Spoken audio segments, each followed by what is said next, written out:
चलिए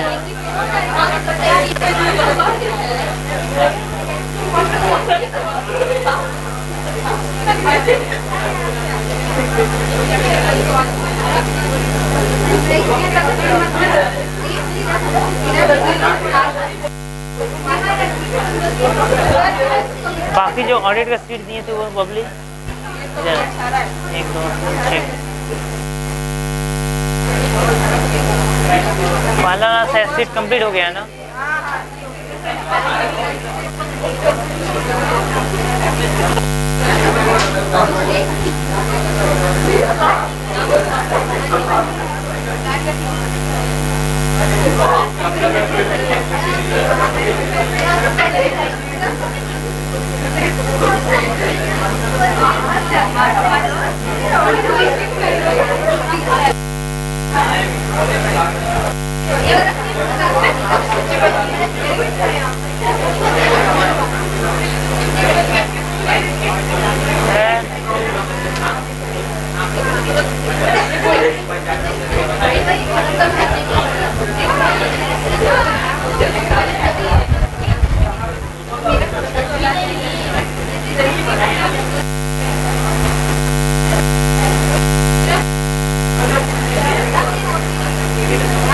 बैठो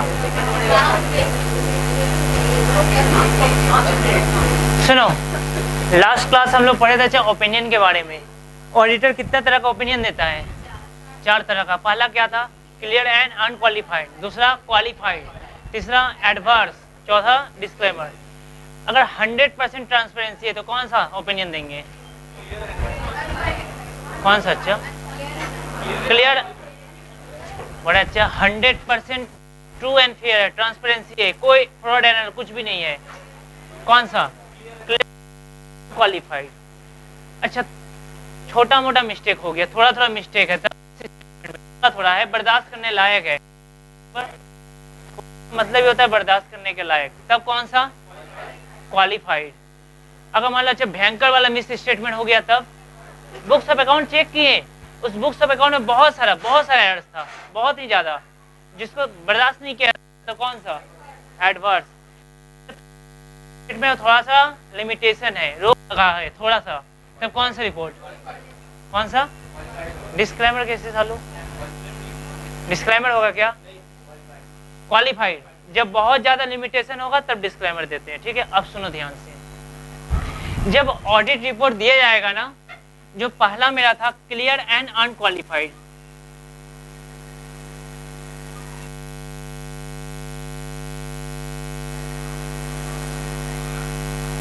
clear and unqualified का मतलब हुआ यदि सपोज 100% ट्रांसपेरेंसी है तब रिपोर्ट में हमको कोई भी रीजन लिखने का जरूरत नहीं है, तब हमको बताना नहीं पड़ेगा कि हम अपना रिपोर्ट क्लियर एंड क्वालिफाइड क्यों। अच्छा बताओ, मान लो किसी कंपनी को हम लोग रिपोर्ट दे रहे हैं क्लियर एंड क्वालिफाइड अनक्वालिफाइड, तब क्या हमको बताना पड़ेगा इसको क्लियर एंड अनक्वालिफाइड क्यों दिए? बताने का जरूरत है क्या?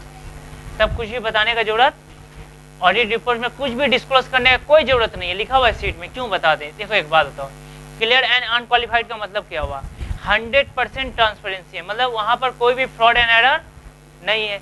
जब ये रिपोर्ट किया मतलब इस कंपनी में कोई मिस्टेक नहीं है, कोई भी मिस स्टेटमेंट नहीं है, कोई भी लिमिटेशन नहीं है, इसी कारण से तो इस रिपोर्ट को दिए थे ना। लेकिन सपोज मान लो क्वालिफाइड है, क्वालिफाइड मतलब जरूर थोड़ा सा मिस स्टेटमेंट हुआ या तो थोड़ा सा लिमिटेशन हुआ हो, तो कहाँ पर हुआ, क्या हुआ अनिल, कहाँ पर हुआ, क्या हुआ, ये तो बताना पड़ेगा ना। तब हम लोग रिपोर्ट में लिखेंगे कि क्वालिफाइड रिपोर्ट क्यों दिए, क्योंकि अच्छा यहाँ पर मिस स्टेटमेंट था या यहाँ पर लिमिटेशन लगा कर रखा था, इस कारण से हमको मजबूरन क्वालिफाइड देना पड़ा। ये देने फर्स्ट रिपोर्ट देंगे तब भी बताना पड़ेगा, क्यों? है ना, मिस स्टेटमेंट। डिस्क्लेमर में भी बताना पड़ेगा हमको कि कहाँ कहाँ हमको रोक लगा दिया, हमको बता ही नहीं रहा मैनेजमेंट, बुक्स अकाउंट मांगने दे ही नहीं रहा है, बोर्ड आप ऐसी रिपोर्ट दे दीजिए, दे रहा है। समझ में आया कि नहीं आया?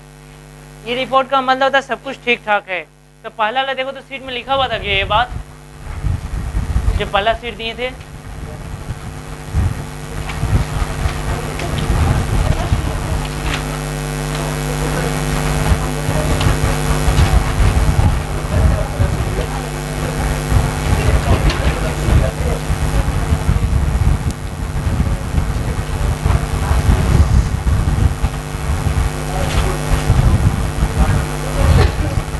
एक देखो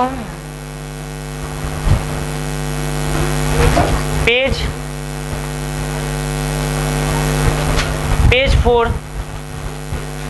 4 का पहला सीट का पेज 4 का .3, पहला सीट का .4 पेज 4 का .3 देखो तो लिखा हुआ है क्या उसमें, working paper, while issuing clear audit report no reason has to be given but in case of any other audit report specific reason must be given। मिला? हम लोग ऑडिट रिपोर्ट भी पढ़ेंगे, तुमने चिंता मत, देखो हमको भी पता है ना, अभी बहुत सारे ऐसे हमको पढ़ाना है और चाहिए। इसके बाद ना अपॉइंटमेंट ऑफ ऑडिटर, क्या है अपॉइंटमेंट, जब तक नहीं सकते हैं चैप्टर सिखाएगा। फिर आएगा एक कंपनी ऑडिट, मतलब बड़ा बड़ा कंपनी में बता इतना बड़ा ट्रांजेक्शन होता है, ऑडिटर क्या 1 महीना में कर लेगा सारा एग्जामिन, तो वहां पर कैसे ऑडिट होगा, वहां क्या है, स्कूल का ऑडिट कैसे होता है, कॉलेज का ऑडिट कैसे होता है, हॉस्पिटल का कैसे होता है, सिनेमा हॉल का कैसे होता है, वो ऑडिट हम लोग को पढ़ना है। फिर अब तो देखो मैनुअली ऑडिट होता है क्या, अब ज्यादातर कौन सा ऑडिट होता है, कंप्यूटराइज्ड सिस्टम में सब होने लगा है। तो CIS सिस्टम में कि नहीं, उसका नया एक नाम भी आ चुका है, वो नाम तुम लोग समझ में आया कि नहीं आया? और सिर्फ 4 क्लास वेट करना है, क्या सारा हम लोग का चैप्टर होना शुरू हो जाए, तब कोई प्रॉब्लम नहीं होगा, ठीक है। अभी सिर्फ कुछ ऐसे सुन लो। अच्छा, इसके बाद मेरा स्टूडेंट कुछ कंप्लेन किया, टॉपिक पढ़ाया था ना ऑडिटिंग और इन्वेस्टिगेशन,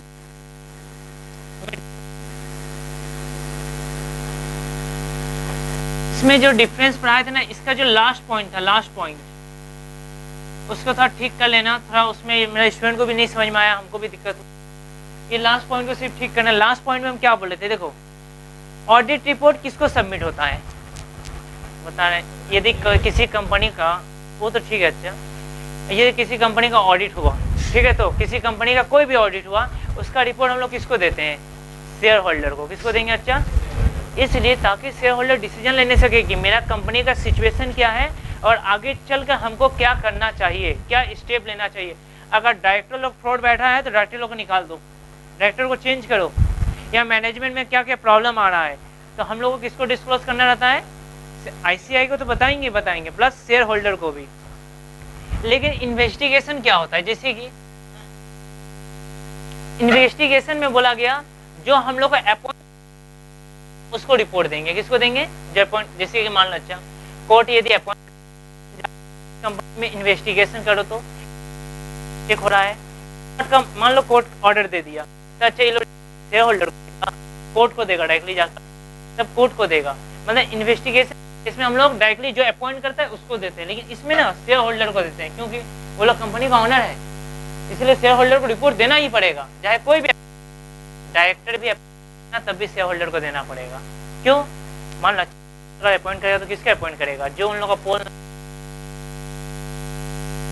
पास रिपोर्ट का, तो अपना जो मतलब ऐसा ऐसा काम करके रखा है डायरेक्टर, तो सारा काम बताएगा क्या शेयर होल्डर लोगों को?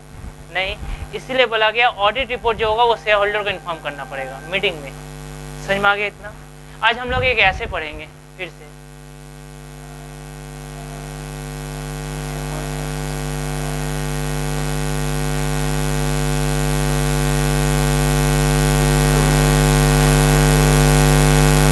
एक ऐसे है, अच्छा 580 MRL, ये तुमको इस सीट में, दूसरा सीट दिए थे तो दूसरा सीट में का पेज 3, दूसरा सीट का पेज 3, ये सारा हम लोग का आंसर लिखने में मदद एक सारा का सारा। देखो MRL क्या होता है, ये होता है मैनेजमेंट रिप्रेजेंटेशन लेटर। मिला? मैनेजमेंट रिप्रेजेंटेशन लेटर, लेटर लिखने भूल गए थे, लिख लो, मैनेजमेंट रिप्रेजेंटेशन लेटर। ठीक है, इसमें क्या होता है तुम लोग बता दें। देखो मैनेजमेंट ये एक तरह का ना रिटन एविडेंस होता है। क्या होता है हम बता दें। मैनेजमेंट रिप्रेजेंटेशन लेटर में मिला अच्छा सबको 580, ऐसे 580। देखो इसमें बोला गया ना, देखो कभी कभी जब हम लोग ऑडिट करने जाते हैं ना, तो देखो दो केस होता है। केस सुनो, ऐसा हो सकता है मान लो हम लोग ऑडिट करने गए, कोई डॉक्यूमेंट्स मांगे मैनेजमेंट से, बोले हमको इसका ऑडिट करना, आप हमको दीजिए। तो मैनेजमेंट क्या किया, मैनेजमेंट ऑन मोशन खुद से आकर बताना शुरू कर दिया। हम उसे कुछ भी नहीं पूछे, वो खुद से आकर बताना शुरू कर दिया कि इसमें देखिए ये प्रॉब्लम है, ऐसा ऐसा हो गया था, इस रीजन। हम कुछ नहीं पूछे, मतलब मैनेजमेंट को पता था यहाँ पर क्या क्या मिस्टेक हुआ है, वो सारा ऑडिटर को आकर इन्फॉर्म करने लगा कि इसके पीछे ये रीजन था। मतलब ऑन मोशन मैनेजमेंट खुद से आ गया। तो हम लोग इसको क्या बोलेंगे, देखो तो अनसॉलिसिटेड दिखाई दिया तुम लोग को, अनसॉलिसिटेड। मतलब यदि मैनेजमेंट ऐसे आकर बोलेगा तो हम लोग उसका बात सुनेंगे कि नहीं सुनेंगे। तो बोला गया ऐसे 580 बोला, अगर मैनेजमेंट तुम्हारे पास ऐसा कोई भी इंफॉर्मेशन देने आए ना, उसको मत भगाना, बोले सुन लेना सिर्फ। दूसरा चीज इसको बताओ, अनसॉलिसिटेड में क्या मैनेजमेंट से पूछे थे कि अपने से आकर बोला, इंफॉर्मेशन दे दिया। लेकिन क्या ऐसा हो सकता है कि मैनेजमेंट से हम लोग भी पूछें, अरे हमको अगर कहीं पर कुछ डाउट लगेगा तो हम भी तो पूछ सकते हैं ना। यदि हम लोग को कोई डाउट लगा तो हम लोग भी जाकर उससे पूछ सकते हैं। तो पूछेंगे तो क्या होगा, तो इसके लिए बोला गया, ठीक है छोड़ो। देखो यदि हम लोग जाकर उससे पूछते हैं, ठीक है, तो बात करते हैं कि मैनेजमेंट हमको बता, तुम्हारा ये जो बुक्स ऑफ अकाउंट था ना, तो इसमें ये सब प्रॉब्लम है, तुम इसको लेकर क्या कर रहे हो। तो मैनेजमेंट हमको जवाब दे, नहीं इसके पीछे ये लॉजिक था, ये रीजन था, उस समय मेरा जो अकाउंटेंट था ना वो बाहर चल गया था, तो इसके कारण से हम दूसरा अकाउंटेंट को अपॉइंट कर लिए थे। समझ में आ रहा है कि नहीं आ रहा है, दूसरा अकाउंटेंट को अपॉइंट कर लिए, इसी कारण से कुछ एरर्स आ गया। समझ में आया कि नहीं आया, तब तो अच्छा बात है। किंतु या मान लो कभी ऐसा हुआ कोई फ्रॉड पकड़ लिए, छोटा मोटा फ्रॉड था, तो मैनेजमेंट से पूछ रहे हैं हम कि मैनेजमेंट बताओ तो हमको ये क्यों हुआ, ऐसा क्या हमारा। जब हम स्टॉक वेरिफिकेशन चेक कर रहे हैं तो उसमें स्टॉक जितना बुक्स ऑफ अकाउंट में दिखाना चाहिए, जो दिखा रहा है बुक्स ऑफ अकाउंट में, उतना तुम्हारे पास स्टॉक नहीं है। स्टॉक गया कहाँ, कहीं अच्छा ड्राइंग्स तो नहीं कर लिया, खुद तो यूज नहीं कर लिया, स्टॉक है क्या। तो देखो ऐसा अगर मैनेजमेंट से कुछ पूछते हैं, यदि मैनेजमेंट हमको जवाब दे देते, अगर मैनेजमेंट से कोई क्वेरी पूछेंगे तो आई क्या होगा, मैनेजमेंट हमको देगा। तो मैनेजमेंट का जो आंसर है तो हम क्या बोलेंगे, मैनेजमेंट जो आप हमको बोल रहे हैं ना वो हमको आप रिटर्न में दीजिए, रिटर्न एविडेंस दीजिए। मैनेजमेंट से मांगे तो मैनेजर बोला ठीक है कोई बात नहीं, आपको रिटर्न एविडेंस चाहिए था तो कोई दिक्कत नहीं, चाहिए हम आपको रिटर्न एविडेंस एकदम लीक कर देते हैं, एकदम अच्छा से। अगर लीक कर दे दिया हमको मैनेजमेंट, जो पूछे तो मैनेजमेंट जवाब भी दिया, तो हमको लगा सही है। अगर ये सही बता रहा है तो देखो मेरे पास तब तो कोई प्रूफ नहीं था ना, अगर ओरली बोलता है तो बाद में चेंज हो सकता था। तो हम क्या बोले उसको, लिखित तौर पर दीजिए, उसमें साइन भी कीजिए। मैनेजमेंट दे दिया, जो मांगे वैसा किया, तो बताओ कौन सा रिपोर्ट देंगे, हाँ बताओ कौन सा रिपोर्ट देंगे। मैनेजमेंट को बोले, मैनेजमेंट लिख कर दिया, इसके कारण से मेरे को ये प्रॉब्लम हो गया, तो कौन सा रिपोर्ट दे देंगे, बोलो। अच्छा क्वालिफाइड क्यों, जो स्टूडेंट लोग बोल रहा है, नहीं वो तो लिखित तौर पर दिया, तो रीजन क्या था। अरे अभी कुछ भी रिपोर्ट नहीं देंगे, अभी सिर्फ जानते हैं यहाँ ओके होगा, मतलब ठीक है, अच्छा बात है, मेरा बात सुन लिया, तब कोई दिक्कत। अरे एक बात बताओ, मैनेजमेंट अगर लिखित तौर पर देता है तो ये मेरे लिए एक तरह का एविडेंस है, एक तरह का ऑडिट एविडेंस है, कोई दिक्कत नहीं। इसका मतलब थोड़ी ना मैनेजमेंट वालों कोई गलती किया था, लीक कर दे दिया, तो इसका मतलब हम उसको क्लियर रिपोर्ट दे देंगे, क्वालिफाइड दे देंगे, ऐसे तो नहीं होता है। ये एक तरह का ऑडिट एविडेंस है, समझ में आया कि नहीं। मेरे पास एक प्रूफ है, मैनेजमेंट जो किया था वो कबूल कर लिया है, तो इसका मतलब ये नहीं कि हम उसको रिपोर्ट, अभी कैसे रिपोर्ट दे देंगे, अभी तो और इंक्वायरी होगा ना, इसके ऊपर क्या एक्शन ले रहा है, कि इसको रेक्टिफाई कर रहा है कि नहीं कर रहा है। गलती किया था जो मैनेजमेंट स्वीकार कर लिया, और कुछ किया रेक्टिफाई कर रहा है कि नहीं कर रहा, आगे चल के क्या एक्शन ले रहा है, इसके बाद तो रिपोर्ट तैयार होगा। कि मैनेजमेंट अगर लिखित तौर पे बोले दे दिया, इसका मतलब रिपोर्ट दे दो, ऐसे होता है कभी, समझ में आया? तो यहाँ स्टूडेंट मिस्टेक करता है इसीलिए। यदि सपोज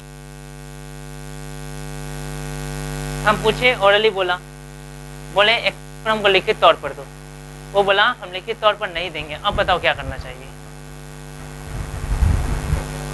हम बोल रहे हैं लिखित तौर पर दो, जो तुम बोल रहे हो ना हमको लिखित तौर पर दो, वो बोला नहीं देंगे। हमारे एक काम करो ईमेल कर दो, नहीं करेंगे। ठीक है, अरे प्रूफ रहता है ना, ईमेल भी नहीं कर रहा है, व्हाट्सअप भी नहीं कर रहा है, तो बताओ हम लोग क्या करेंगे उसको? एक काम करते हैं, अरे कोई दिक्कत नहीं है, हम लिख देते हैं, तुम साइन कर दो, तब होगा। हम लिख देंगे, ऑडिटर लिखेगा, तब साइन कर देना। जो बोर्ड है वही लिख देते हैं, तुम साइन करो। अगर मान लो हम जो लिखे वो साइन कर दिया तब तो ठीक है, यदि साइन नहीं किया तो, यदि नहीं किया तो तब कौन सा रिपोर्ट दिया जाएगा? हम मैनेजमेंट को बताए थे गलती, मैनेजमेंट स्वीकार भी किया, हम बोले लिखित तौर पर दो, इस बार लिखित तौर पर नहीं दे रहा है, हम बोले हम लिखते हैं तुम साइन कर दो, साइन भी नहीं कर रहा, अब बताओ कौन सा रिपोर्ट दोगे? बताओ हमको।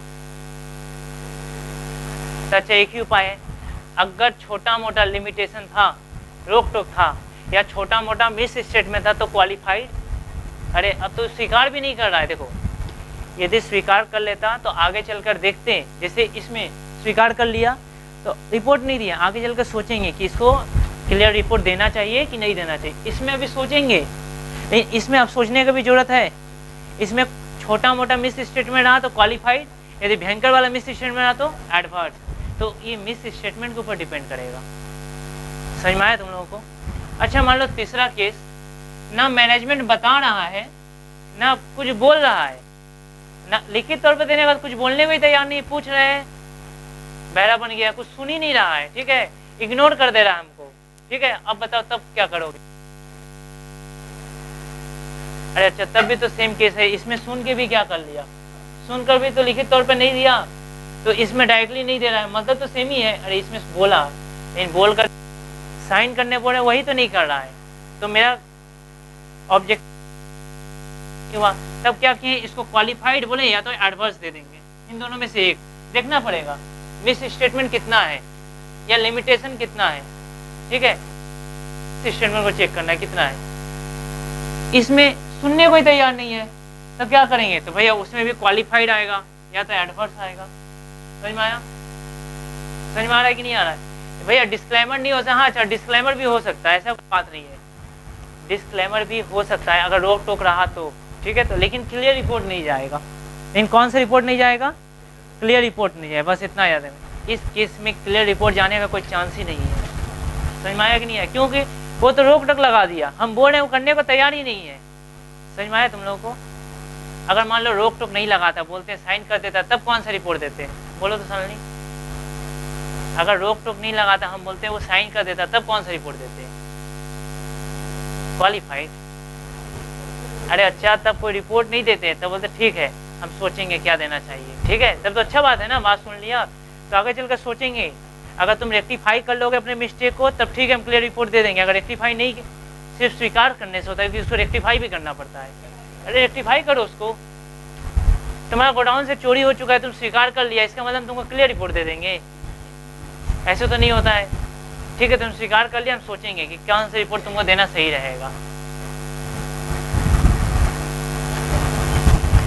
अच्छा, तो ऐसे 580 समझ में आया? ये घर पर एक बार पढ़ना, कमेंट वगैरह भी लिखा हुआ है यहाँ पर। ठीक है, तो 580 पीछे में भी लिखा हुआ है।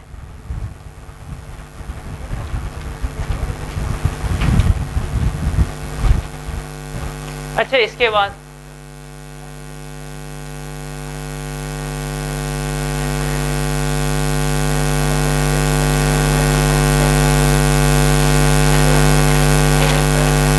हम लोग अच्छा एक वेरी इंपॉर्टेंट क्वेश्चन है जो ज्यादातर आता है में, स्कोप ऑफ ऑडिट। यदि ऑडिट का काम करना है, ठीक है, तो इसके लिए स्कोप कितना बड़ा होना चाहिए, मैंने कहाँ काम करेंगे, इसके लिए एक सीट दिया गया था तुम लोगों को, बताते हैं। पहला सीट क्या बोल,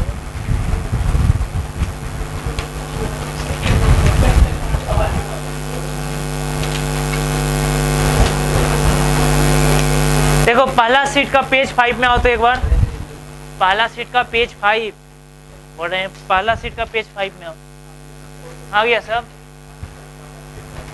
पहला सीट का पेज 5, उसमें देखो कहीं लिखा है डिफाइन स्कोप ऑफ ऑडिट।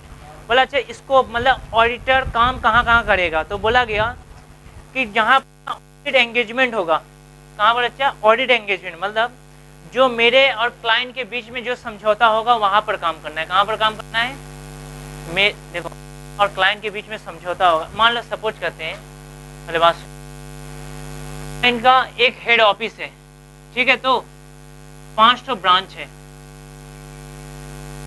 5 जगह ब्रांच है, ठीक है, तो क्या सबका ऑडिट करेंगे कि क्लाइंट जितना जगह का बात हो, क्लाइंट अगर बोला होगा सिर्फ तुमको हेड ऑफिस का ऑडिट करना है तो कितना ऑडिट करेंगे, हेड ऑफिस का ऑडिट होगा। तो क्लाइंट अरे इसका मेरे को ऑडिट करनी ही नहीं बोला, हो सकता है दूसरा ऑडिटर को अपॉइंट किया होगा, सिर्फ बोला तुम आकर सिर्फ हेड ऑफिस का ऑडिट कर दो, हेड ऑफिस में क्या हो रहा है नहीं हो रहा है, ठीक है, तो तुम सिर्फ हेड ऑफिस का ऑडिट का डिसीजन लिए। तो मेरे क्लाइंट के बीच में जो समझौता होगा वहां तक काम करना है, उसके बाहर हमको काम करना, हम ऐसा नहीं बोल सकते अब हम ब्रांच का भी ऑडिट करेंगे, क्यों, अरे ब्रांच का दूसरा ऑडिटर अपॉइंट किया होगा, नहीं किया होगा तो वो समझे, वो जवाब देगा, मेरा काम नहीं था। इसके बाद प्रोनाउंसमेंट ऑफ आईसीआई, आईसीएआई जैसे जैसे बोलेगा उस स्कोप में काम करना है। समझ में आया कि नहीं काम आया? स्कोप का मतलब जैसे अच्छा आईसीआई बोला कोई भी इंफॉर्मेशन लीक नहीं होना चाहिए, समझ में आ रहा है कि नहीं, कोई भी इंफॉर्मेशन तुम लोग लीक नहीं कर सकते हो, फिर तुम लोग को ऐसे फॉलो करना पड़ेगा। इसके बाद जाकर अगर तुमको कोई प्रॉब्लम होता है ना, कोई फ्रॉड वगैरह मिलता है, तुम सिर्फ जाकर ओपिनियन देना, कोई फ्रॉड वगैरह दिखाई दिया तो किसको इन्फॉर्म कर दोगे, मैनेजमेंट को।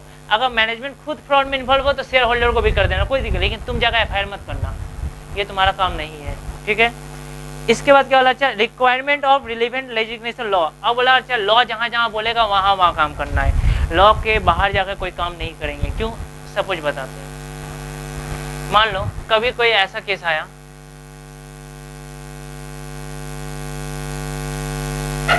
बोल रहा है ऑडिट, जिस कंपनी का ऑडिट करने गए वो बोल रहा है कि तुम एक काम करो क्रेडिटर्स का बुक्स ऑफ अकाउंट तुम चेक मत करना, ऐसा हमको बोल दिया।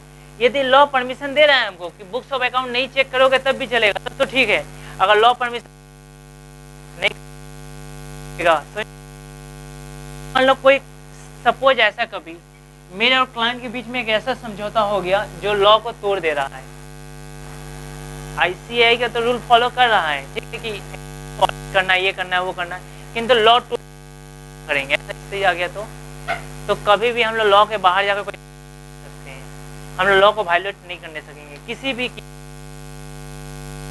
आईसीआई कभी भी कोई ऐसा एफआरएफ बनाएगा ही नहीं, फाइनेंशियल रिपोर्टिंग फ्रेमवर्क ऐसा कभी भी नहीं करेगा कि जो लॉ को तोड़ दे, लेकिन कभी भी ऐसा हुआ तो हम लोग पहला वैल्यू लॉ को देंगे। समझ में आए बाहर? तब सुनो, हम लोग एक ऐसे पढ़ना, ऐसे 210 देखो तो कौन सा ऐसे लिखा होगा सीट पर,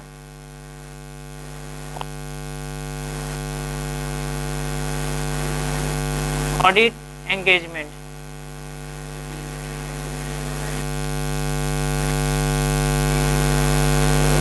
एंगेजमेंट दोनों सीट में है, इसमें इस सीट में भी दिया हुआ है, ठीक है, किंतु इस सीट में बहुत इजी लैंग्वेज में है, हम लोग इस सीट से देखते हैं। अच्छा कहीं पर ऑडिट एंगेजमेंट 210, अच्छा स्टार्टिंग का ही पेज में प्रिलिमिनरी कंसिडरेशन में एक बात बताना, यदि ऑडिटर कहीं पर ऑडिट के लिए एंगेज किया गया, तो बहुत इंपॉर्टेंट, इसलिए इसको अच्छा से करना, यहाँ से बहुत सारा क्वेश्चन आता है हम लोगों का। यदि किसी ऑडिटर को अपॉइंट ऐसे ही चलेगा तो चलने वाला, ठीक है। मान लो अच्छा प्रिलिमिनरी कंसिडरेशन में यदि सपोज मान लो कोई कंपनी हमको बुला रहा है ऑडिट करने के लिए, ठीक है, तो सबसे पहले हम लोग क्या करेंगे, क्या उस ऑडिट करने के लिए राजी हो जाएंगे कि कुछ वेरिफिकेशन करेंगे? तो हम लोग का सबसे पहला ऑब्जेक्टिव क्या होगा, देखो मिला सीट पर, सबसे पहला ऑब्जेक्टिव लो, हम यहाँ से बोल रहे हैं,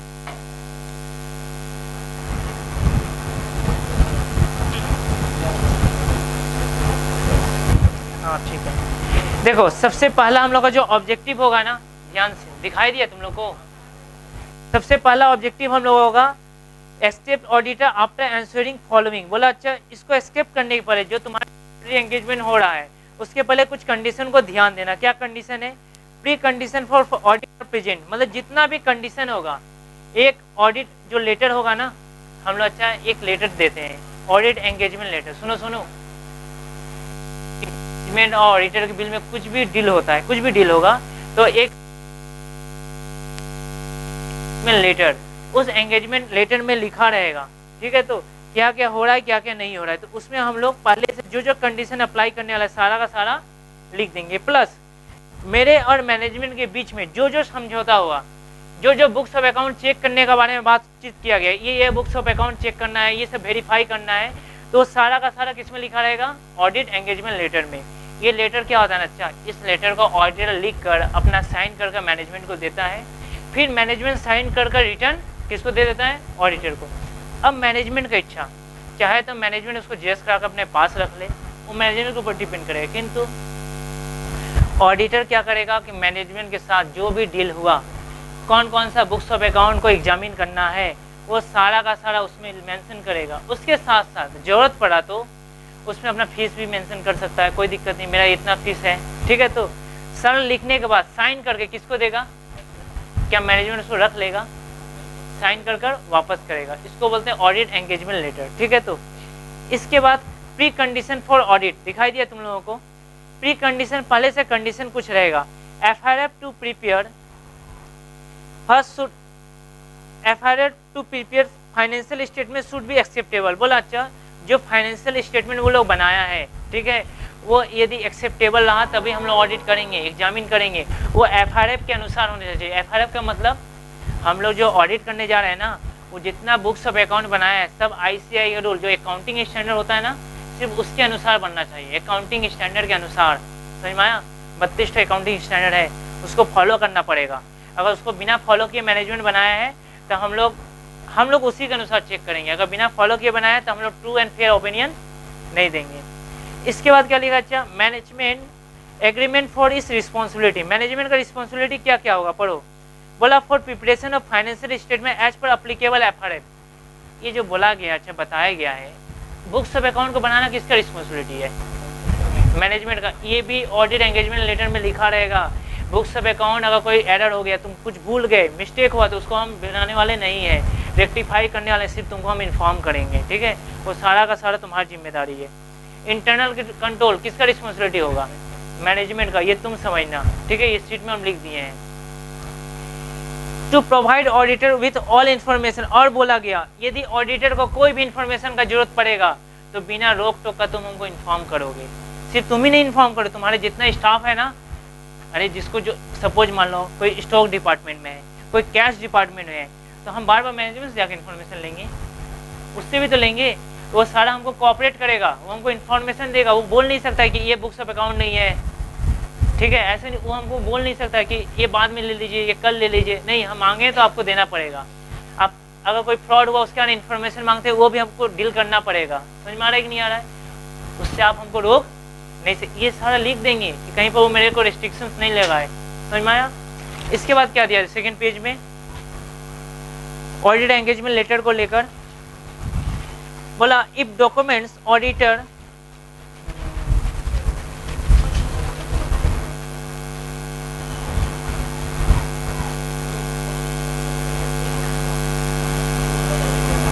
ठीक है, बोला गया हम लोग जब ऑडिट एंगेजमेंट लेटर देंगे ना, उसमें खास तौर पर कुछ बातों का जरूर ध्यान रखेंगे, कुछ आगे चलकर कोई मिसअंडरस्टैंडिंग ना हो जाए, इन फ्यूचर कोई भी मिसअंडरस्टैंडिंग ना हो जाए, इसको लेकर हम लोग एक वजह प्राइमरी कंसर्न देते हैं। मतलब क्या, हम लोग का ऑब्जेक्टिव क्या है, सिर्फ हमारा काम होगा हम एग्जामिन करके इसके ऊपर एक ऑडिट रिपोर्ट देंगे जिसमें बताएंगे कि आपका financial statement true and fair है कि नहीं है। हम कोई FIR दर्ज करने वाले नहीं है, बस अपना एक ऑडिट रिपोर्ट देने वाले हैं। इसको मतलब जितना आप हमको बोले ब्रांचेस का ऑडिट करना है उतना ही ब्रांच का ऑडिट करेंगे, इससे ज़्यादा हम करने वाले नहीं है, ठीक है। इससे कम भी नहीं करेंगे, कहेगा अच्छा हमको तो उसके लिए पैसे मिल रहा है ना, बोला तो करना ही पड़ेगा, ठीक है। इसमें रिस्पॉन्सिबिलिटी मेंशन रहेगा तो तुमको बता दिए, अकाउंट्स बनाना किसका रिस्पॉन्सिबिलिटी है, मैनेजमेंट का, एग्जामिन करना ऑडिटर का, इसमें लिखा रहेगा। रूल किसका, FRF का फॉलो होगा। इसके बाद हम लोग क्या करेंगे, एक ऑडिट रिपोर्ट देंगे लास्ट में। एडिशन में जो लिखा हुआ है ना, एडिशन मिला, अच्छा, वो एडिशन कंटेंट्स वहाँ पर नीचे लिख सकते हो ऐसे, अच्छा, ऑडिट फीस, एक हेडिंग दे दो, अच्छा, ऑडिट फीस। और बता रहे अच्छा, यदि तुम लोग का और इच्छा रहा ना, बोल रहे जो ऑडिट एंगेजमेंट लेटर होगा उसमें यदि इच्छा हुआ तुम चाहो तो उसमें ऑडिट फीस भी लिख सकते हो। इसका लिख लो, अच्छा, date wise date date wise branch audit. बोला कि अच्छा डेट के अनुसार, मतलब हम आगे से बता दें इस डेट को ये ब्रांच का ऑडिट करने वाले हैं। इसके बाद देखो एक सेकेंड हेडिंग है मिला, रेकरिंग ऑडिट। रेकरिंग ऑडिट दिखाई दिया, सारा एक साथ पढ़ेंगे, थोड़ा वेट करो। रेकरिंग ऑडिट, रेकरिंग ऑडिट का मतलब कोई बताएगा हमको क्या होता है? रेकरिंग ऑडिट ये सिर्फ एग्जाम में देगा, 3 मार्क्स में दे देगा, 5 मार्क्स में दे देगा। रेकरिंग ऑडिट क्या होता है? हाँ अच्छा, जो मान लो ऑडिटर ना हर एक साल उसी कंपनी का ऑडिट चेक कर रहा है लगातार। नॉर्मली एक ऑडिटर एक कंपनी का 5 साल तक ऑडिट कर सकता है, उससे ज़्यादा नहीं करने सकेगा एक ऑडिटर, ठीक है। तो नॉर्मली तो अच्छा, यदि एक ही कंपनी का लगातार कर रहा है, लगातार किया तो इसको क्या बोलेंगे? Recurring audit. 2 साल किया तब भी रेकरिंग आ जाएगा, 3 साल में भी रेकरिंग है, लगातार किया तो रेकरिंग ऑडिट में बोला गया क्या रेकरिंग ऑडिट यदि किसी कंपनी का करने जा रहे हैं तो क्या उसको फिर से क्या ऑडिट एंगेजमेंट लेटर देना पड़ेगा? अरे इस साल दे दिए थे ना, या फिर अगला साल करेंगे उसी कंपनी का ऑडिट, फिर से ये सब लिख के देंगे? बताओ हमको। तो बोला गया फिर से बताने का कोई जरूरत नहीं है। अगर रेकरिंग ऑडिट करने जाने तो फिर से लिखने का कोई जरूरत, किंतु अब कंडीशन सुनो, किंतु यदि मैनेजमेंट भूल गया है कि मेरे और उसके बीच में डील क्या हुआ था, तब उसको फिर से ऑडिट एंगेजमेंट लेटर सेंड करो। तो भैया कैसे समझेंगे भूल गया था? उसके लिए कुछ कंडीशन हम बताएंगे। पहले बताओ, क्या हर एक साल रेकरिंग ऑडिट के केस में क्या ऑडिट एंगेजमेंट लेटर देना पड़ेगा? देने का कोई जरूरत नहीं है। किंतु यदि मैनेजमेंट भूल गया ऐसा हमको लग रहा है तो क्या उसको फिर से इन्फॉर्म करेंगे, ऑडिट एंगेजमेंट लेटर देंगे? क्या नाम है तुम्हारा? हाँ बोलो, फिर से क्या ऑडिट एंगेजमेंट लेटर देना पड़ेगा? देना पड़ेगा। अगर भूल तो भैया कैसे समझेंगे भूल गया? कुछ कंडीशन है, देखो तो लिखा हुआ है क्या, new engagement letter. Page change करो, इसको कॉपी में चिपका लेना घर पर जाकर। अरे ऑडिट प्लानिंग, ठीक है रुको। अच्छा इसमें लिखा हुआ है ना, एक सॉरी अच्छा उसी पेज में आ जाओ, रेकरिंग ऑडिट,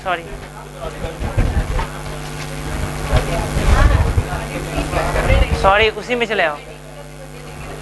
पहले बात सुनो विशाल, हमको समझाने दो। देखो न्यू एंगेजमेंट लेटर कब देना है? जैसे कि बोला मिसअंडरस्टैंडिंग हो गया। क्या अंडरस्टैंडिंग हो गया? मेरे से उसका समझौता हुआ था कि हम सिर्फ हेड ऑफिस का ऑडिट करेंगे। किसका ऑडिट करेंगे? और ब्रांच का ऑडिट। वो बड़ा नहीं, आप तो बोले थे 5 ब्रांच का ऑडिट करने के लिए, हम समझौता हुआ था 4 ब्रांच का, बोला नहीं बात हुआ था 5 ब्रांच का उसी फीस में। अब बताओ क्या करोगे? अंडरस्टैंडिंग हो गया ना, तो फिर से दे दो, साइन किया हुआ है तो हम लोग के पास, उसको एक फोटो कॉपी सेंड करो, नहीं हुआ तो ओरिजिनल भी दिखा, दिक्कत नहीं है, ठीक है। Change in terms of engagement कोई लिखा हुआ है क्या वहां पर? लिखो अच्छा, टर्म्स ऑफ एंगेजमेंट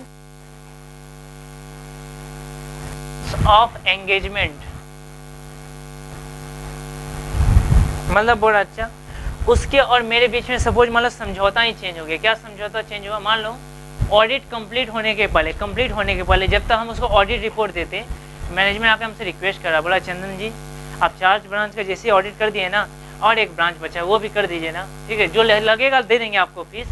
तो ये बात जैसे हम उसके लिए एग्री हो जाएंगे, क्या हम ऐसा कर सकते हैं? तो सुनो, टर्म्स ऑफ ऑडिट एंगेजमेंट यदि वो वैलिड है, लॉ बोलता है तुम एक्सेप्ट कर सकते हो तो वैसा कर सकते हो। क्या अच्छा ये वैलिड नहीं है, हम चाहे तो कर सकते हो, तो ऑडिट ही करने का बात कर रहा है ना, बोला फीस भी दे देंगे। हमने बहुत अच्छा बात है।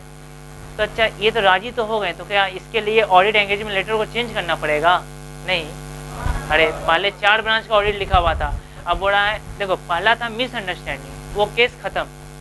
दूसरा केस मैनेजमेंट आकर रिक्वेस्ट किया, बोला कि आप सारा ऑडिट कर लिए है ना, रुक जाइए, एक मेरा और ब्रांच बचा हुआ है, 5th ब्रांच है, वो इसी साल ओपन हुआ है, तो एक काम कीजिए ना आप उसका भी ऑडिट कर दीजिए, जो लगता है हम आपको दे देंगे। क्या अलग से ऑडिटर बुलाएं, आप उसका भी कर दीजिए। तो हमने अच्छा बात है कर देते हैं।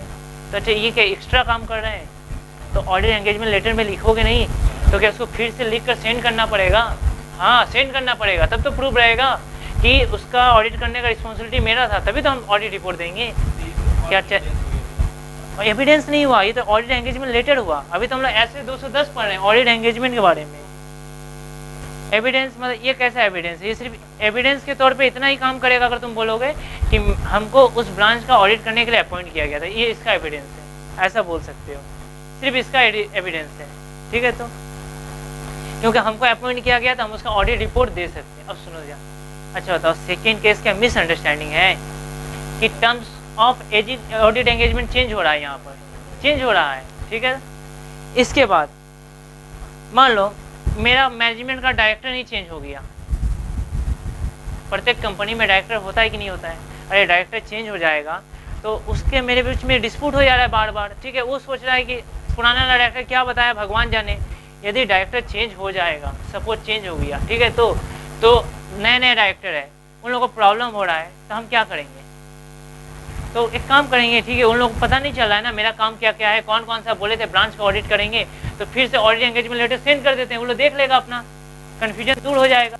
अरे हम लोग नॉर्मली कोई भी हेल्प होता है, डायरेक्टर कौन होता है? जैसे बोर्ड ऑफ मैनेजमेंट होता है ना, वो बोर्ड ऑफ डायरेक्टर का होता है, कमेटी होता है, तो उन लोगों को तो बताना पड़ता है ना, कोई भी हेल्प लेना होता है तो उन लोग मेरे को हेल्प नहीं कर रहा है, क्यों? बोल रहा है नहीं आपका ये काम नहीं था, ऐसे नहीं करना था आपको, तब तो उसको ऑडिट एंगेजमेंट लेटर दिखा सकते हैं, तो फिर से भेज सकते हैं। तो क्या लिखा, कब कब भेजेंगे, कंडीशन समझ में आया? इसके बाद सपोज मान लो क्लाइंट का बिजनेस ही चेंज हो गया, मान लो सपोज इस साल ऑडिट कर चुके थे, नेक्स्ट ईयर करने गए ना, अब क्लाइंट क्या करता है ना, आगे क्या करता था, डायरेक्टली मौसमी बेचता था, मौसमी का जूस बेचने लगा। ठीक है, तो अब बताओ, आगे सिर्फ मान लो कार लोन देता था, अब बिजनेस लोन भी दे रहा है, तो अच्छा अब तो ज़्यादा ऑडिट करना पड़ेगा ना, ज़्यादा ऑडिट करना पड़ेगा। भले रेकरिंग ऑडिट है, वही कंपनी अपॉइंट किया, लेकिन उसका बिजनेस ग्रो कर चुका है, ग्रो कर गया, तो क्या फिर से ऑडिट एंगेजमेंट लेटर में नहीं लिखोगे इसे बात? अगर बिजनेस वही ले रहा था तो लिखने का कोई जरूरत। इसके बाद क्या लिखा, अच्छा स्टेटस, अगर मान लो लॉ चेंज हो गया, जैसे कि पहले था कंपनीज एक्ट 1956, पहले कौन सा था, कंपनीज एक्ट 1956, तो हम लोग लिखे थे हम लोग कंपनीज एक्ट 1956 के अनुसार ऑडिट करेंगे, यानी अब किसके अनुसार ऑडिट करना पड़ेगा, कंपनीज एक्ट 2013 के अनुसार। समझ में आया? अरे लॉ चेंज होगा तो एंगेजमेंट लेटर में लिखेगा नहीं, कैसे पुराना लॉ के अनुसार चेक कर सकते, उसको एग्जामिन कैसे करने सकते? अच्छा इसके बाद हाँ बोलो, पहले कोई डाउट है तो बोलो। तो रुक जाओ, अभी तो सिर्फ रेकरिंग पढ़ाए ना, वेट करो, आज शायद कंटिन्यूस ऑडिट का भी सीट दे चुके हैं। नहीं, दोनों कंटिन्यूस ऑडिट सेम नहीं है, रेकरिंग ऑडिट अलग होता है, कंटिन्यूस ऑडिट अलग होता है। ठीक है, मैनेजमेंट सुनो, पहले बात सुनो, रेकरिंग ऑडिट का मतलब हुआ ना वो ऑडिट जो हर एक साल करना है, एक ऑडिटर हर एक साल जो कंपनी का ऑडिट करेगा, वो कौन सा ऑडिट है? अब तुम पूछ दे तो सुन ही लो थोड़ा सा। कंटिन्यूस ऑडिट का मतलब होता है ना हर एक साल नहीं, इस साल जो ऑडिट हुआ लास्ट में ऑडिट नहीं होगा कि बुक्स ऑफ अकाउंट बनाकर रेडी रखेंगे तब ऑडिटर आके एग्जामिन करेगा, शुरू से ऑडिट का काम शुरू होगा, शुरू से होगा, ये होता है कंटिन्यूस ऑडिट। भैया मान लीजिए उस ऑडिटर को अगला साल निकाल देंगे, तो निकाल दोगे तो रेकरिंग ऑडिट नहीं है, लेकिन कंटिन्यूस ऑडिट तो हो सकता है। तो अभी हम नहीं पढ़ाए कंटिन्यूस, थोड़ा सा वेट करो, ठीक है, कोई बात नहीं। रेकरिंग ऑडिट का मतलब सिर्फ समझ में आया, कंटिन्यूस छोड़ो, हम आज ही पढ़ाएंगे। ठीक है, बहुत अच्छा। देखो एक है ऑडिट कंपोनेंट्स, मिला? कंपोनेंट्स का मतलब अगर मान लो मेरे को बोला गया ऑडिट रिपोर्ट किसको देंगे, बताओ तो हमको। ऑडिट रिपोर्ट जो दे,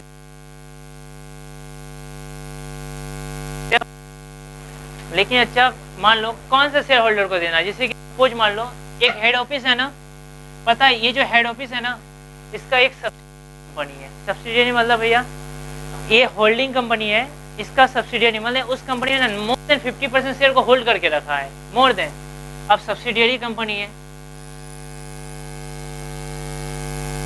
इसके अलावा इसका बहुत सारा ब्रांच है, तो सुनो हमको सिर्फ अपॉइंट किया गया था हेड ऑफिस के लिए और ब्रांच के लिए, ठीक है, तो जो अपॉइंट किया है ना तो ऑडिट रिपोर्ट वहां के शेयर होल्डर को देंगे। समझ में आया?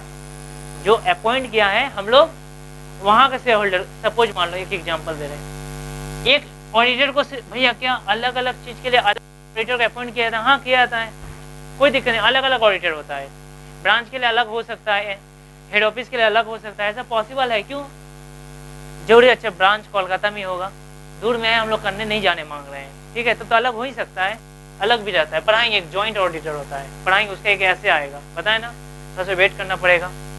सपोज मान लो एक ऑडिटर है जिसको सिर्फ सब्सिडियरी कंपनी को ऑडिट करने के लिए अपॉइंट, तो वो रिपोर्ट किसको सौंपेगा? सब्सिडियरी कंपनी को सौंपेगा। वो हेड ऑफिस को क्यों सौंपेगा? हमको जो अपॉइंट किया हम उसको सौंपेंगे। समझ में आया तुम लोगों को? इसके बाद कंपोनेंट्स मिला,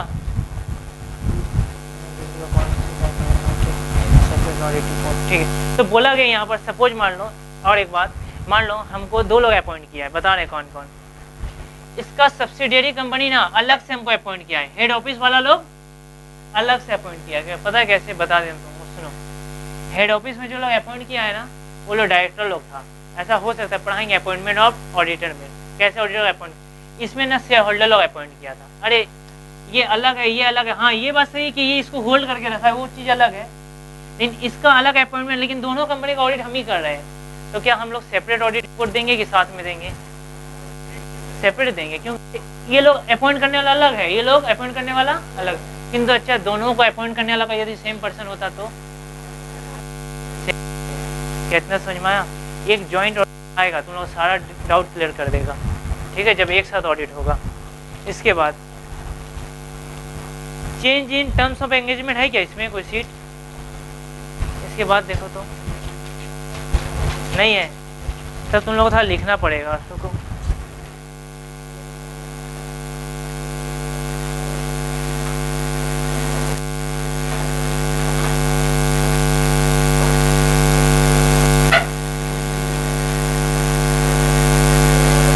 change in terms of engagement, इसके बारे में नहीं बोलता है।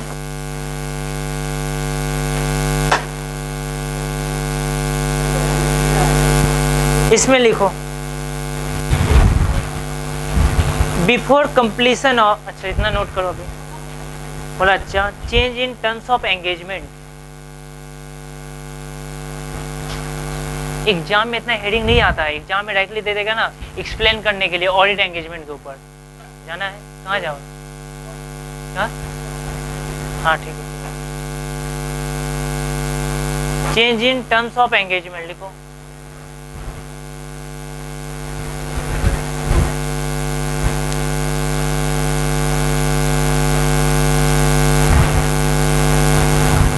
लिखो before completion, before completion of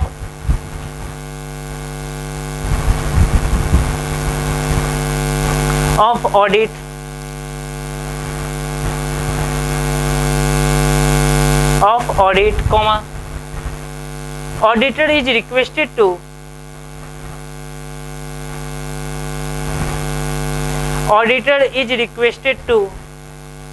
change the engagement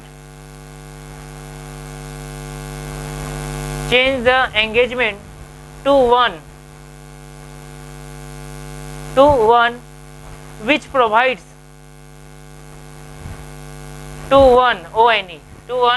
which provides a lower level of assurance, ASSURANCE, a lower level of assurance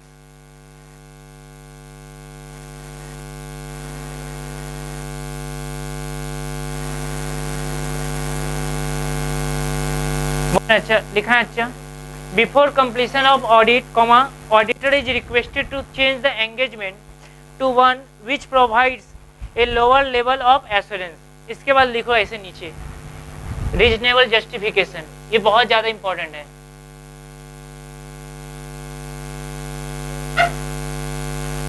वो लोग अच्छा मेन यही से पार्ट देखेगा एग्जाम में, रीजनेबल जस्टिफिकेशन। ये क्या बोलता है सुनो ध्यान से। बोला गया मान लो अब ऑडिट एंगेजमेंट चेंज हो रहा है, ठीक है, तो वो हमको तर्क दिया, ठीक है, क्या बोला ना क्या है, अच्छा जस्टिफाइड है, तो तोड़ रहा है क्या कहीं पर? नहीं, तो इसको हम तब यहाँ पर क्या terms of audit engagement change करना पॉसिबल है? पॉसिबल है कि नहीं है? हाँ तो चेंज कर दो, कोई दिक्कत नहीं है, कोई प्रॉब्लम नहीं है। यस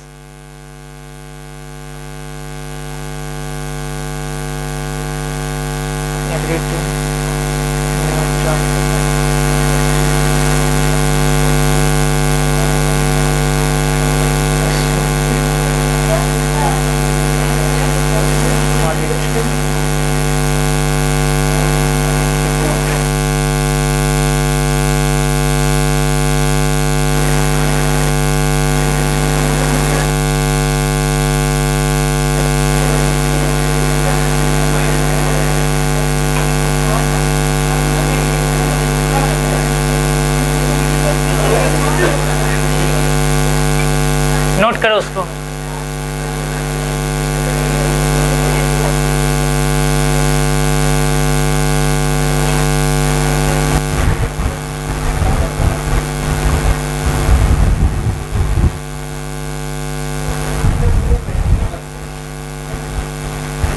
यदि सपोज मान लो ऑडिटर ऐसे बोलता, सपोज मान लो मैनेजमेंट बोलता है ना, चंदन जी एक काम कीजिए ना, कुछ नहीं करना है आपको, ऑडिट एंगेजमेंट लेटर में सिर्फ लिख दीजिए। सपोज मान लो ऐसा बोलता कि आपको पूरा 100% डेटर्स अकाउंट चेक करना पड़ेगा, क्या ये रीजनेबल जस्टिफिकेशन है? अरे ये करना पॉसिबल, अच्छा बात है ना, बोल रहा है कोई नहीं, ज़्यादा फीस ले लेंगे, क्या करना पॉसिबल है? तब कोई दिक्कत नहीं, बस इतना ऑडिट एंगेजमेंट लेटर में लिख देंगे कि मेरा मैनेजमेंट हमको बोल रहा है टेस्ट चेकिंग नहीं करके और सिर्फ डेटर का पूरा 100% चेक करने, कोई दिक्कत नहीं। किंतु अगर ऐसा बोलता आपको डेटर्स के बुक्स ऑफ अकाउंट में छूना नहीं है, हाथ नहीं देना है, ठीक है, ऐसे बोला चेंज करने, तब क्या करते हैं आप बताओ? इरीजनेबल है?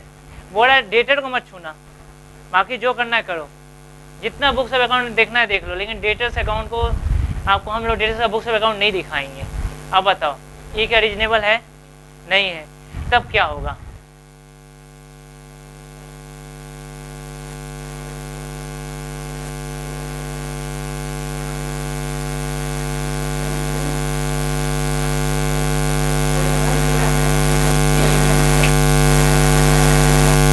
यदि तो अच्छा, अगर हम ना कर देंगे तो मत होगा या तो असहमत होगा, यही होगा ना, क्लाइंट हम एग्री होगा या तो डिसएग्री होगा।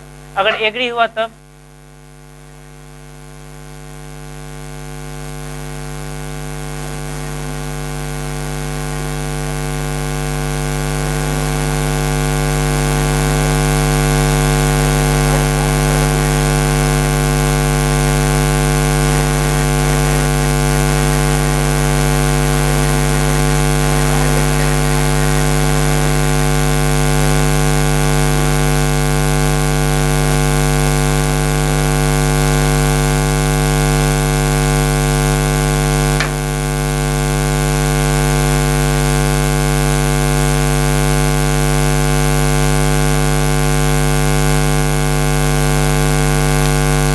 यदि मान लो क्लाइंट डिसएग्री हो गया, बोला नहीं आपको ये लिखना ही पड़ेगा, अगर नहीं लिखते हैं ना कोई बात नहीं है, मत लिखिए, लेकिन आपको एक काम करना पड़ेगा, सिर्फ आप चेक मत कीजिए, लिख दीजिए कि चेक कर लिए लेकिन चेक मत कीजिएगा, ऐसा बात बोल रहा है, तब क्या करोगे? ये तो पॉसिबल है नहीं, ऐसे तो किया नहीं जा सकता है। अरे मेरा सीए का फॉर्म होता है जिसका लाइबिलिटी अनलिमिटेड होता है, हमको भी नुकसान पता है, प्लस मेरा सर्टिफिकेट भी हो सकता है कैंसिल हो जाए, जेल भी जाना पड़ सकता है, तो हम लोग क्या करेंगे? तो लास्ट एक ही उपाय है, हम वहाँ से अपना रिजाइन कर देंगे। समझ में आया कि नहीं? हम उसका इसके बाद ऑडिट, मतलब वहीं से जहाँ से हमको रोक लगाया, अब हम ऑडिट कैसे करेंगे तुम बताओ ना? वो बुक्स ऑफ अकाउंट नहीं चेक करने देगा तो हम क्या करेंगे? वो अगर डेटर्स अकाउंट को रोक लगा दिया तो हम क्या कर सकते हैं? ये पॉसिबल नहीं है, घबराओ मत, कोई दिक्कत नहीं है। नया ऑडिटर को अब देखो अपॉइंट करने में बहुत दिक्कत होगा, एक चैप्टर आएगा, देखो अभी क्या करना है, तुम लोग को क्या करना चाहिए, ठीक है? आप नहीं दीजिएगा ना, ठीक है, तो एक काम करते हैं, हम आपको ऑडिट ही नहीं करेंगे, ठीक है? तो अगर ऑडिटर, देखो दो ही केस हुआ होगा, पहला देखो, पहला केस भैया स्टार्टिंग में ये टर्म्स कैंसिल हो जाता है, अगर कैंसिल हो गया होगा तो दूसरा ऑडिटर हो सकता है बुलाए, भैया मान लीजिए बीच में ऐसा आपको बोला, तो साल के बीच में आपको ऑडिट एंगेजमेंट लेटर चेंज करने के लिए बात बोला, आपको फोर्स कर रहा है, तो क्या कीजिएगा? मैंने मिडिल टाइम में, कोई बात नहीं, तुम रिजाइन दे दो, बोल दो हमको ऑडिट करने का जरूरत नहीं है, ठीक है, हम रहने देते हैं, घबराना मत, हमको बुलाएगा, वो एक चैप्टर आएगा अपॉइंटमेंट ऑफ ऑडिटर, ठीक है, तो वो हम लोग को संभाल कर बताएगा कि ऐसा क्यों बोला गया, बोला था तुमको इतना समझ में आया, यहाँ पर रिजाइन कर देना चाहिए, आ गया तो क्यों का जवाब अपॉइंटमेंट ऑफ ऑडिटर देगा, ठीक है? इतना आसान नहीं है कि ऑडिटर को भगा देना, या ऑडिटर का छोड़ के चल गया तो इतना ऑडिट कर दे तुरंत।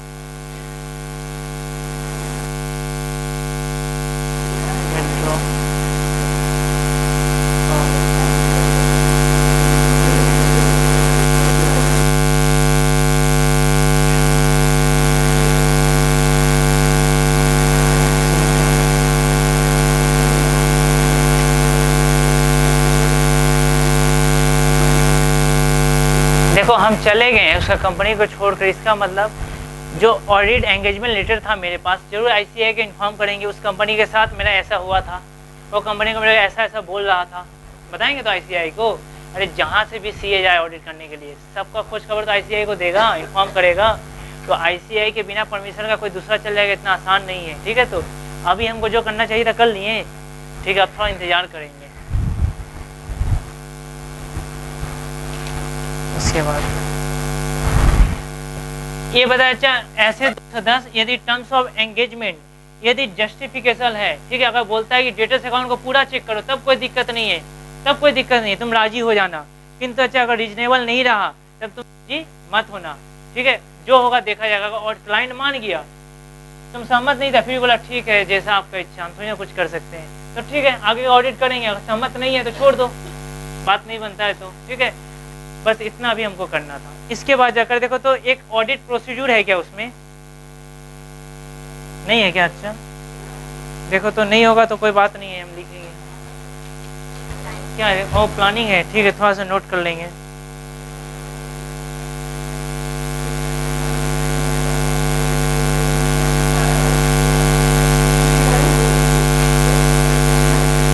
सिर्फ सुन लो,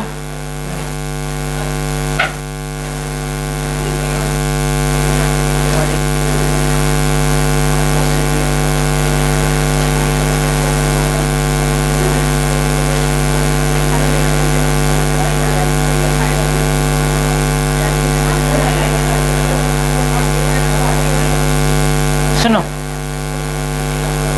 प्रोसीड्यूर और ऑडिट टेक्निक, ठीक है, ये तुम लोगों को बुक में मिलेगा, देखना मेरा क्वेश्चन में था। देखो ऑडिट प्रोसीड्यूर क्या होता है, ऑडिट प्रोसीड्यूर में जो प्रोसेस करेंगे हम लोग वहाँ पर, तो कौन कौन सा प्रोसीड्यूर था?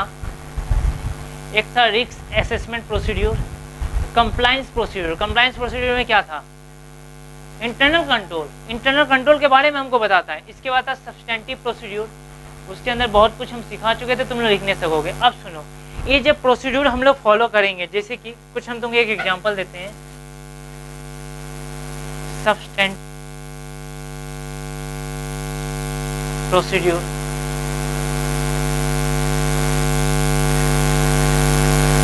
जब सब्सटेंटिव प्रोसीड्यूर करने जाएंगे, ठीक है, तो ये जो सब्सटेंटिव प्रोसीड्यूर होता है इसमें कुछ टेक्निक का यूज किया जाएगा। अरे सब्सटेंटिव प्रोसीड्यूर का मतलब क्या होता है? बुक्स ऑफ अकाउंट को एग्जामिन करना, चेक करना, ठीक है। तो जब बुक्स ऑफ अकाउंट को चेक करेंगे तो उसमें क्या चेक करेंगे बताओ? उसमें कुछ टेक्निक यूज करेंगे। टेक्निक मतलब जैसे बुक्स ऑफ अकाउंट में क्या होता होगा? नॉर्मली वाउचिंग होता होगा। वाउचिंग मतलब वाउचर किसका होता है? वाउचर एसेट्स लायबिलिटीज का, इनकम एक्सपेंसेस का। तो बहुत सारा वाउचर आएगा वहां पर, वाउचिंग बिल। तो वाउचिंग करना होगा तो इसके लिए क्या क्या रूल होगा वहां पर? नॉर्मली अच्छा हम लोग इंक्वायरी करते हैं, इंटरनल कंफर्मेशन, एक्सटर्नल कंफर्मेशन, है ना। पॉजिटिव दिखाए थे एक्सटर्नल में, एक होता है पॉजिटिव कंफर्मेशन, एक होता है नेगेटिव कंफर्मेशन, ठीक है। तो उसमें अच्छा हमको क्या करना है? इंक्वायरी करना है।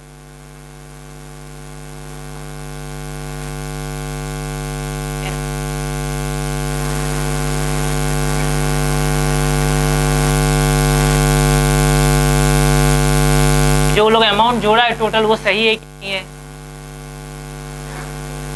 सुनो, हम सिर्फ बताना चाह रहे हैं ना, सब्स्टिटेंटिव प्रोसीड्यूर एक मीनिंग होता है जो बताता है कि सिर्फ बुक्स ऑफ अकाउंट को चेक करना है। लेकिन कैसे चेक करना है वो कौन बताता है? Audit technique.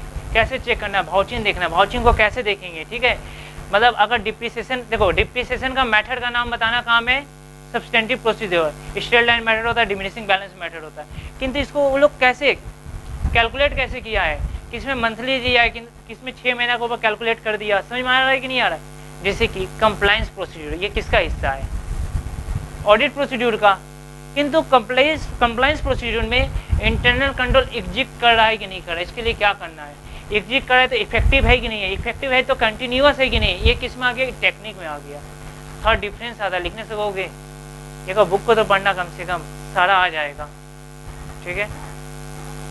इसके बाद ऑडिट प्लानिंग,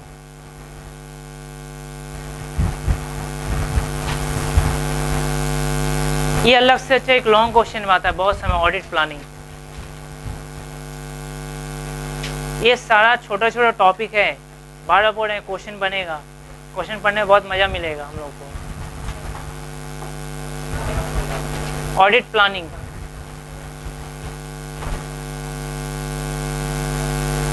अच्छा यहाँ पर ऑडिट प्लानिंग। एक बात है, जब भी हम लोग कहीं पर ऑडिट करने जाते हैं तो हम लोग को प्लान कर कर जाना चाहिए कि नहीं कर कर जाना चाहिए था? अगर प्लान कर कर गए हम लोग ऑडिट, देखो एग्जाम में क्या होगा, खास तौर पर ऑडिट का बताते हैं, उन लोगों के पास उतना टाइम नहीं है। एक पेपर को कितना देर लगता है चेक करने में? मान लो मैक्सिमम 2 मिनट, चलो 3 मिनट मान लेते हैं। अरे 3 मिनट में हंसते खेलते वो लोग चेक कर देगा, ठीक है। इतना देर तुम लोग तरह वेट नहीं करता है वो लोग, ठीक है, कि एक एक वर्ड देखेगा। क्वेश्चन जो हम लोग सॉल्यूशन करते हैं ना, अकाउंट से कॉपी, वो लोग इतना वेट नहीं करता है। तुम लोग इधर क्या किए किधर, वो लोग उतना वर्किंग वगैरह नहीं देखता है। हाँ वर्किंग करोगे, वो लोग को पता चलेगा हाँ स्टूडेंट वर्किंग किया है। अब बताइए इतना सारा कॉपी है, चेक करने का कभी टाइम नहीं होता। जो एग्जामिनर होता है उन लोगों से कभी बात करना, ठीक है, तो मिलना, कभी भी उन लोगों के पास टाइम ही नहीं। उन लोग नॉर्मली क्या देखता है कि हाँ जो एडजस्टमेंट था, जहाँ होना चाहिए था हो गया, ठीक है, तो बस उसका जो फाइनल आंसर है वो मैच कर रहा है कि नहीं कर रहा है। उसी तरह से ऑडिट में खास तौर पर ज़्यादा से ज़्यादा कोशिश करना हेडिंग देने के लिए, जो बुक में नहीं दिया है, तुम लोग को बीकॉम के बुक में नहीं दिया है, ठीक है, तो कोशिश करना मैक्सिमम जितना हेडिंग हो सके वो देना। क्या होगा, इससे एग्जामिनर को अट्रैक्शन मिलेगा, नहीं स्टूडेंट को ऑडिट आता है तभी इतना हेडिंग देने से, क्योंकि कोई बुक नहीं लिखा है बीकॉम का। इसके बाद जहाँ पर जो मेन पॉइंट है वो तो अच्छा पढ़ेगा नहीं, अब बेकार का अच्छा एवरेज मार्क्स देकर निकल जाए, तो उससे अच्छा जो मेन पॉइंट है कम से कम उसको अंडरलाइन करो। एक क्वेश्चन को दिखाया जाएगा, उसको अंडरलाइन करो, तो जिससे कम से कम पता चलेगा कि स्टूडेंट को ऑडिट आता है। जब उस वर्ड को देखेगा यहाँ पर, जैसे कि आगे अच्छा दे दिया ऑडिट एंगेजमेंट लिखने के लिए, जब हम यहाँ दिखाएंगे टर्म्स ऑफ ऑडिट एंगेजमेंट को, ठीक है, रीजनेबल था तो ये, नहीं है तो ये, जब रीजनेबल जस्टिफिकेशन को अंडरलाइन करेंगे तो मतलब पता चलेगा इसके ऊपर स्टूडेंट कुछ लिखा है, समझ में आ रहा है कि नहीं आ रहा है, तब मार्क्स इंक्रीज करेगा। और भी बहुत सारा तरीका है, उसके लिए और कुछ क्लास हम लोग को वेट करना पड़ेगा, तब बता दिया जाएगा किस तरह से पैराग्राफ को डील करना है हम लोगों को, ठीक है। इधर आ जाओ, ऑडिट प्लानिंग। मान लो अच्छा एक ऑडिटर यदि किसी कंपनी में ऑडिट करने जा रहा है तो सबसे पहले क्या प्लान करेगा? इधर देखो ऑब्जेक्टिव को मिला, अच्छा कि जिस कंपनी में हम लोग ऑडिट करने के लिए जा रहे हैं उसमें कितना टाइम देना है और कितना इंपॉर्टेंस देना है, किस किस एरिया को, क्यों हर एक बुक्स ऑफ अकाउंट को हम लोग उतना डिटेल्स में चेक नहीं करते। खास तौर पर किसको चेक करते बताओ? गड़बड़ कहाँ होगा? कैश में। तुम लोग पता है कैश बुक में सबसे पहले रिकॉर्डिंग होता है, क्यों? कैश बुक, देखो कैश बुक हम लोग जनरल और लेजर दोनों ही बोलते हैं, क्यों बोलते हैं? इस कारण से अच्छा कैश बुक में नरेशन भी लिखा जाता है, क्योंकि ताकि हमको पता चले ये पैसा किस पर्पज से खर्चा हुआ है। कैश बुक में सबसे ज्यादा झमेला होता है, इसी कारण से अच्छा कोई यदि मान लो फ्रॉड किया होगा तो किस कारण से कैश में कमी आ जाए, और कैश से रिलेटेड जो बुक्स ऑफ अकाउंट होगा उसको चेक करो। समझ में आ रहा है कि नहीं आ रहा है? तो ये पहले से डिसाइड कर लो जिस कंपनी का ऑडिट करने जा रहे हैं उसका मेन काम कहाँ पर है, क्या क्या वो काम करने वाला है, तो वहाँ उस सब बुक्स ऑफ अकाउंट को ज़्यादा ध्यान से देखेंगे, कहाँ चोरी ज़्यादा हो सकता है। समझ में आया? इसके बाद आइडेंटिफाई पोटेंशियल प्रॉब्लम, आगे चलकर क्या क्या बाधा आएगा।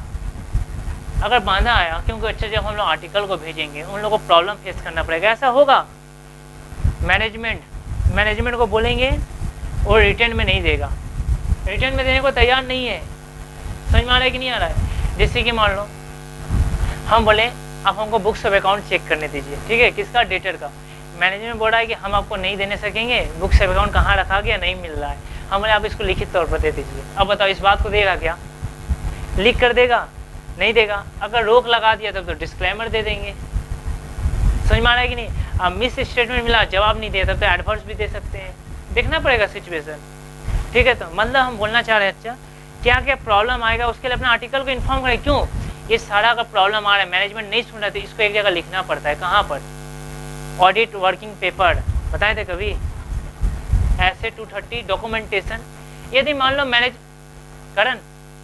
यदि मैनेजमेंट मेरा बात सुन नहीं रहा है, ठीक है, तो मैनेजमेंट को समझाए बहुत कि देखिए आपका बुक्स ऑफ अकाउंट हमको ये नहीं दे रहा है, ठीक है, तो नहीं दिया, या कहाँ कहाँ मिस्टेक हो गया तो सबको लिखते हैं। कहाँ पर? 2 फाइल होता था, याद करो, एक परमानेंट फाइल जिसको मेरा आर्टिकल डेली नहीं लेकर जाएगा, अरे कंपनी का नाम हमेशा चेंज होगा, उसको रख दो, ठीक है।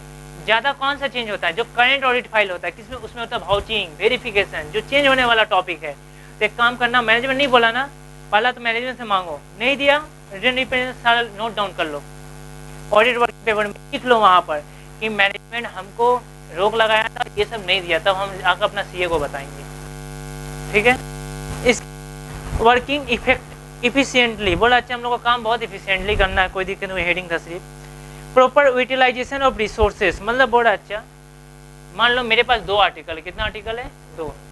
एक आर्टिकल का सीए फाइनल ईयर का एग्जाम आने वाला है, अच्छा एग्जाम में तो छुट्टी लेगा, तो लेगा कि नहीं लेगा। दूसरा एक आर्टिकल उसका भी टाइम है, तो बताओ जिसका एग्जाम आने वाला है उसको पहले यूज करोगे कि उसको बाद में यूज करोगे? बाद में। अच्छा एग्जाम आ जाता तो छुट्टी ले लेगा, एग्जाम आने वाला तो छुट्टी मांगेगा ना, तो एक काम करते हैं पहले उसको यूज कर लेते हैं। देखना कभी भी सीए फॉर्म में मार्च एंडिंग जब आता है इस सब टाइम में वो लोग छुट्टी नहीं देगा कभी भी। क्यों नहीं देने मांगते? उसमें काम ज़्यादा होता है, तो इसीलिए वो लोग ध्यान देता है कि लो अब छुट्टी लेने का टाइम आएगा, प्लस रिटर्न फाइल ज़्यादा है, पहले इसको यूज करो, इसके बाद इसको छोड़ देंगे, इसको यूज कर सकते हैं। नीचे क्या था? कोऑर्डिनेशन ऑफ वर्क, मतलब हम लोग का ध्यान देना है कि इसके बाद ये काम दे देना है ताकि मेरा कोई भी वर्कर खाली ना बैठे। समझ में आ रहा है कि नहीं? इसके बाद ये जैसे कि अगर मान लो 2 लोगों को अपॉइंट किए, एक को किसको, एक को बोले तुम सिर्फ डिप्रिसिएशन को चेक करना, एक को बोले तुम सिर्फ एसेट्स का वेरिफिकेशन करना। अगर डिप्रिसिएशन में कोई मिस्टेक मिला तो तुम एसेट जो वेरीफाई करना है ना उसको बता देना, तब तो जो जाकर रेक्टिफाई करेगा ना। तो कोऑर्डिनेशन वर्क, ध्यान रखना है कि डिप्रिसिएशन किसको दिए हैं, क्योंकि उसको बताना पड़ेगा तो आर्टिकल को कि देखो डिप्रिसिएशन में मिस्टेक है, तुम एसेट को करेक्शन करो, बैलेंस शीट में भी मिस्टेक हुआ होगा, तो ऐसे ध्यान रखकर दिया जाता है। अच्छा फिर क्या था? अच्छा नॉलेज ऑफ क्लाइंट बिजनेस। अच्छा बताओ जिसका ऑडिट करने जा रहे हैं क्लाइंट के बिजनेस के बारे में जानेंगे कि नहीं जानेंगे? पता करना पड़ेगा, तो कि बिना पता कि कैसे ऑडिट करेंगे? तो पहले किससे बात करना पड़ेगा? क्लाइंट से। इसके बाद जाकर जरूरत पड़ा ना, क्लाइंट के अलावा अगर जरूरत पड़ता है कंपनी का रिपोर्ट लेना है तो क्लाइंट का स्टाफ वगैरह होगा, जरूरत पड़ेगा जैसे कैश डिपार्टमेंट से, स्टोर डिपार्टमेंट से, तो बात कर लेना। एनुअल रिपोर्ट को देखो, एनुअल रिपोर्ट मतलब अरे लास्ट ऑडिट रिपोर्ट आया होगा, पता चलेगा इस कंपनी का ऑडिट रिपोर्ट कैसा था, एक्टिविटी कैसा था, फ्रॉड किया कि नहीं किया। अगर अच्छा एक्टिविटी था, बहुत अच्छा, ट्रू एंड फेयर था, 100% टाटा की तरह, तो क्या करेंगे? इसका इंटरनल कंट्रोल को कम चेक करेंगे, अपना ऑडिटर लोग आर्टिकल लोग को समझा देंगे इसको कम चेक करना है। MOM लिखा हुआ है ना, इसको लिखा था मिनट्स ऑफ मीटिंग। मिनट्स पता है क्या होता है? MINUTES, MINUTES, minutes of meeting. क्या होता है? अच्छा मिनट्स ऑफ मीटिंग, अरे मीटिंग जब होता है ना उस मीटिंग में मतलब शॉर्टली जिस पेपर में लिखा जाता है मीटिंग के अंदर, किसका? ऑडिटर का मीटिंग, अरे शेयर होल्डर का, डायरेक्टर का, खास तौर पर शेयर होल्डर का जो मीटिंग होता है ना, देखना पार्लियामेंट में भी लिखा जाता है। आज पार्लियामेंट में क्या हुआ, तो वो लोग जो शॉर्ट में लिखता है ना, शॉर्ट में मतलब इतना सारा बात को कैसे लिखेगा, तो वहाँ पर चेक करो ये लोग मीटिंग में किसके बारे में बात करता है, क्या क्या होता है, नहीं होता है। फिर last year audit working paper, last year का ऑडिट वर्किंग पेपर को चेक करो। अच्छा बताओ लास्ट ईयर का ऑडिट वर्किंग पेपर कौन देगा भैया? ये तो पुराना ऑडिटर का पास होगा, तो ऑडिटर से मांगेंगे तो देगा? हाँ अच्छा देगा, चिंता मत करो देगा। जो पहले ऑडिट करके गया था उससे मांगेंगे तो हमको हेल्प करेगा, समझ में आएगी? क्योंकि वो तो 7 साल तक रखेगा, तो पता है कि नहीं है, 7 साल तक वो अपने पास रखेगा, मतलब वो हमको हेल्प करेगा। पॉलिसी मैनुअल, मतलब अच्छा देखना है इन लोगों का अच्छा रिक्रूटमेंट पॉलिसी क्या है, परचेज पॉलिसी क्या है, इन लोग स्टॉक को कौन सा वैल्यू पर मेंटेन करता है, वेटेड की टिपो, ठीक है, ये चेक करना है। रिक्रूटमेंट मतलब अब किसी वर्कर को अपॉइंट करता है तो पॉलिसी क्या है, पहले अपॉइंटमेंट लेटर इन लोग देता है कि नहीं देता, क्या होता है अपॉइंटमेंट लेटर को लेकर, मतलब क्या है रिक्रूटमेंट पॉलिसी, उस हिसाब से इसका ऑडिट किया जाएगा। इंडस्ट्रियल जर्नल, मतलब इसका इंडस्ट्री में ना, इंडस्ट्री में लोगों का कौन कौन सा इंडस्ट्री और क्या क्या कारोबार चलता है, इसका क्या था? अच्छा visit to client premises and plants, हमसे ऑडिट का बात कर लिया, ठीक है, कि तुम आपको सिर्फ ऑडिट इसका करना है। अब बताओ उस ऑडिट उस कंपनी में कौन कौन सा रॉ मटेरियल यूज होता है, क्या क्या होता है, वो डिटेल्स में बताएगा क्लाइंट हमको, उतना टाइम है, इतना बड़ा चिट्ठा तो हम लोग क्या करेंगे, उसका प्रीमियम देख के आएंगे कि ये लोग कौन कौन सा किस तरह से होता है, वर्कर लोग किस तरह से अपॉइंट होता है, तो ये सारा का सारा प्लान करके जाना है। उस हिसाब से ना डिसीजन लेंगे कि आर्टिकल को कब, कहाँ, कैसे, किस तरह भेजना है। इसके बाद क्या आता है देखो, तो प्लानिंग एक्टिविटीज, नहीं प्लानिंग एक्टिविटीज उसमें क्या दिया है, एक है ओवरऑल प्लान। ओवरऑल का मतलब जितना अभी तक समझाए ना, इंटरनल कंट्रोल कैसे चेक करना, यही सब लिखा है। मटेरियल इन्फॉर्मेशन अगर आएगा तो ऑडिट वर्किंग पेपर में लिख लेना, क्लाइंट को समझा दिए, ये सारा इसमें। इसके बाद देखो एक ऑडिट प्रोग्राम है क्या, उसको लिखो इम्पोर्टेंट।